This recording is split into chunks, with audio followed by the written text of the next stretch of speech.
Is that Esther? The Esther, the one who used to party every weekend. Esther, in church? No way, we know that girl. Yes, it's me. So it's true, you gave your life to Christ. After all that life you lived. Yes, after all of it. But Esther, let's be honest, you weren't just living. You were wild, men, alcohol, nights you never talk about. I know, so how do you expect people to see you differently? I didn't come to Christ to change people's opinion of me, I came because I was empty. But your past is loud.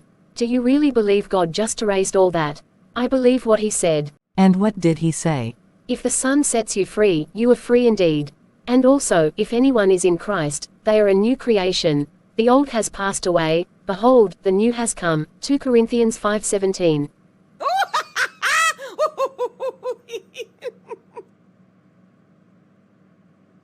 So, we should just forget. You can remember if you want. But I refuse to live impersonate be a version of me that Christ already delivered. But people will always talk. They talk when I was lost, they talk now that I'm free. The difference is, their words don't define me anymore. Did you hear the way she talked?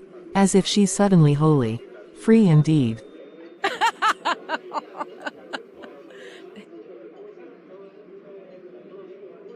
Please, we were there, we saw everything. That's what annoys me the most. She just walks into church like nothing happened.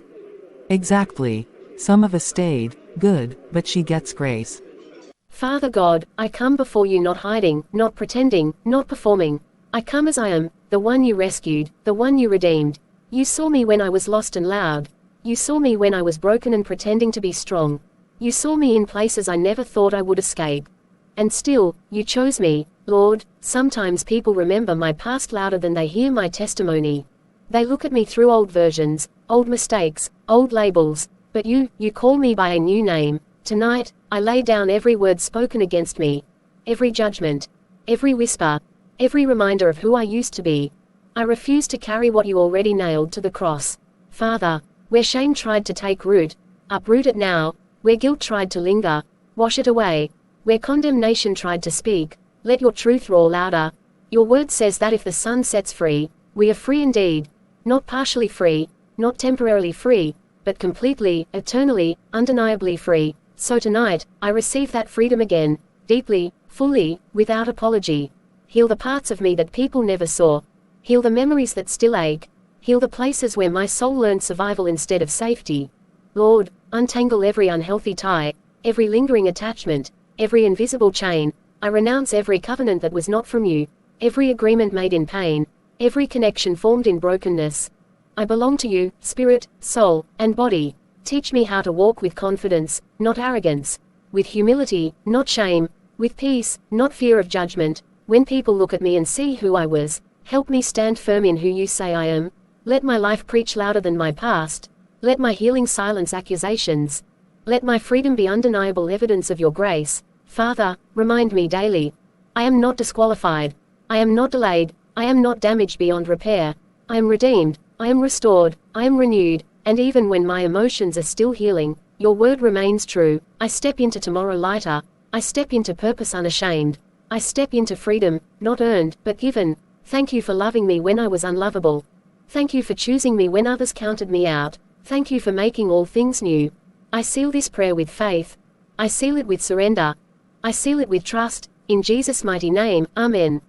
There is a deeper truth the world and even the church often refuses to speak, but God is saying it today. There is no sin too great, no past too shameful, no mistake too loud or secret that His grace cannot reach, and I want you to hear this clearly. Your sins may have been red like scarlet, your mistakes may have stained your name, your body may have been misused, your mind may have wandered, and you may have committed fornication or lived in places you were too ashamed to speak of. But listen to me now, because what God says about your story is stronger than any accusation. Your sin, your shame, your failure, your nights of wandering, your broken relationships, the beds you slept in, the things you said, the thoughts you had, they do not define you. They cannot define you, and they will not define you because the blood of Jesus is greater. The cross is wider than your guilt, and the mercy of God is deeper than the ocean of your mistakes. He sees you in your mess and he says, "Child, I have not abandoned you. I have not written you off. I have not turned my face from you." Even when the world whispers that your past owns you, even when human voices try to remind you of who you were, God says, "I am your Redeemer. I am your healer. I am your restorer." And I want you to know that restoration is not just forgiveness, it is power. It is not just mercy, it is transformation. It is not just pardon, it is freedom that cannot be shaken.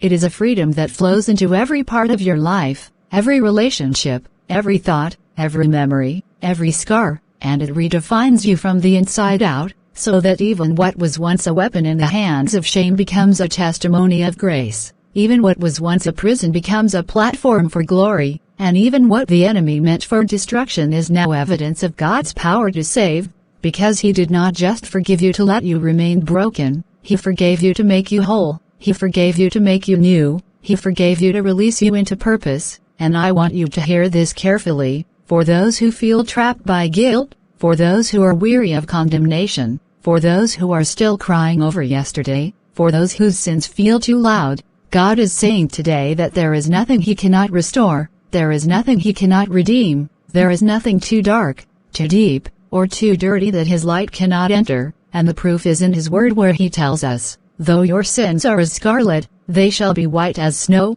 meaning no stain is permanent, no shame is final, no mistake is irreparable, and what He does is not partial but total, not temporary but eternal, not superficial but deep in your soul, and therefore, you are free from the lie that your past defines you, free from the chains of guilt, free from the fear of judgment, free from the shame that tries to linger, free from the whispers of those who love to condemn, because the Son has set you free and you are free indeed, completely free, wholly free, and anyone who tries to tell you otherwise is speaking lies. And I want you to understand this, freedom does not mean you will not be tested. Freedom does not mean your past will not be remembered by some. Freedom does not mean people will understand. Freedom does not mean the enemy will stop fighting. But freedom means that nothing in your past has the power to define your future. Freedom means that God's word is louder than human opinion. Freedom means that you can walk in grace, integrity, and victory today, tomorrow, and for the rest of your life. Freedom means that every scar, every mistake, every failure, every sexual sin, every fornication, every secret, every shameful thing you thought you could never overcome, is now part of a testimony that God can use to heal others, to release others, and to glorify His name. And so I declare to you now, as a voice speaking truth over your soul, that you are not defined by your past, you are not owned by your failures, you are not imprisoned by guilt, you are not chained by shame, you are not labeled by your sin. You are a new creation. The old has passed away, the new has come. Your past is a chapter, not the title of your life, and the freedom you have in Christ is irreversible, undeniable, unstoppable, unshakable, and the enemy cannot take it away, the world cannot strip it, human voices cannot erase it, because what God has done, He has done forever, and He is calling you now to step fully into that freedom, to believe it with your heart, to walk it in your actions, to speak it with your mouth, to live it without fear, to love without restriction, to forgive yourself, to forgive others, to embrace mercy, to release judgment, to stand boldly in your identity, because the blood that covers you is greater than all your shame, the Spirit that fills you is stronger than all your guilt, and the love of God that chose you is deeper than anything that ever tried to condemn you, and He is saying right now that you are free indeed, fully redeemed, wholly restored, completely forgiven, totally accepted, deeply loved, profoundly empowered, and your past does not define you. Listen carefully, for there are many in the church and in the world who carry the spirit of judgment like a cloak, who look at others' stories and measure them by their own standards, who delight in reminding the redeemed of what they were rather than celebrating what God has done, and I want to warn you now that this is dangerous ground, because God says, "Do not judge, lest you be judged, and the same measure you use will be measured back to you," which means when you rejoice over condemnation or whisper accusations against someone who has been washed in the blood, you are not standing in holiness, You are standing in pride and disobedience, and your words, even if they seem righteous, carry chains for others and consequences for yourself, and the Lord sees it all. He sees the hearts that condemn, he sees the eyes that look down in judgment, he hears the voices that scoff at repentance, and he says, "You are treading dangerously, for every stone you cast will return, every accusation will rebound, and every word of shame spoken against the redeemed will find its measure in your own life if mercy and humility do not govern you. And therefore I speak with the authority of heaven that anyone who delights in condemning the repentant will find themselves in a courtroom they cannot control, for the God who forgives the sinner also exposes the proud, and his judgment is perfect, righteous, and true. And so you who love to whisper, to compare, to judge, to belittle, to call names, to question God's mercy, take heed, for your freedom is conditional upon humility, your voice must be measured by grace, and your heart must learn mercy, because the one who loves judgment more than restoration is the one who will stumble under their own scales. But now to those who are broken, those who are weary, those who have walked in shame, those who have sinned openly, secretly, deeply, even sexually, even in fornication, even in choices you thought were unforgivable, hear this clearly. God has not abandoned you, he has not written you off, his blood is sufficient. His mercy is wider than the ocean of your mistakes, and though your sins may have been red like scarlet, he can make them white as snow, he can restore your soul, he can redeem your body, your mind, your reputation, and your future, and the same grace that saved Esther, that washed her, that healed her, that released her from shame, is available to you, and you do not need to hide, you do not need to pretend, you do not need to carry chains that Christ has already broken. You do not need to apologize for being alive, for being restored, for walking in freedom, for testifying to grace. And God is saying now that your past does not define you, your mistakes do not disqualify you, your scars do not condemn you,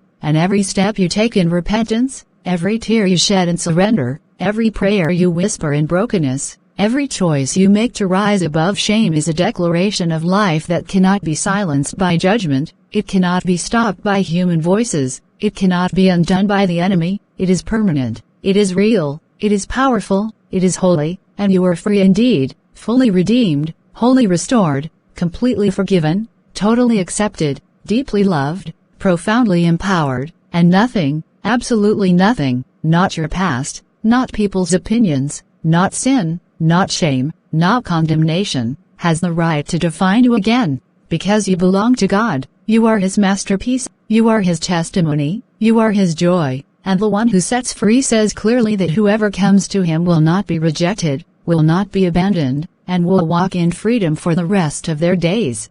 Thank you for staying and listening to this message today. I want you to know that what you just heard is not just a story, it is a truth that can transform your life.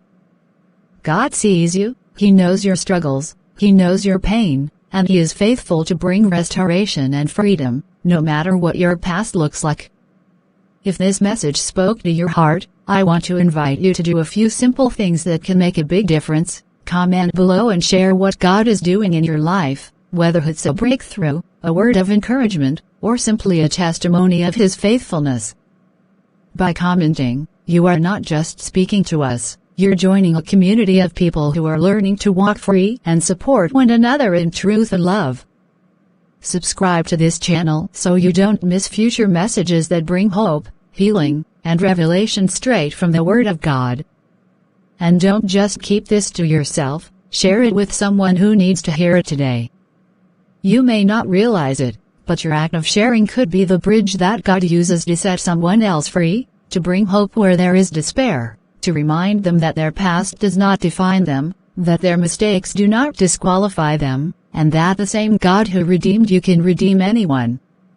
Let's build a family here, a community of encouragement, empowerment, and restoration, where we speak truth, walk in grace, and celebrate God's mercy together. And always remember, no matter what has happened in your past, God sees you, God loves you, and God has already set you free. You are not your mistakes, you are His masterpiece, His beloved, and a living testimony of His faithfulness.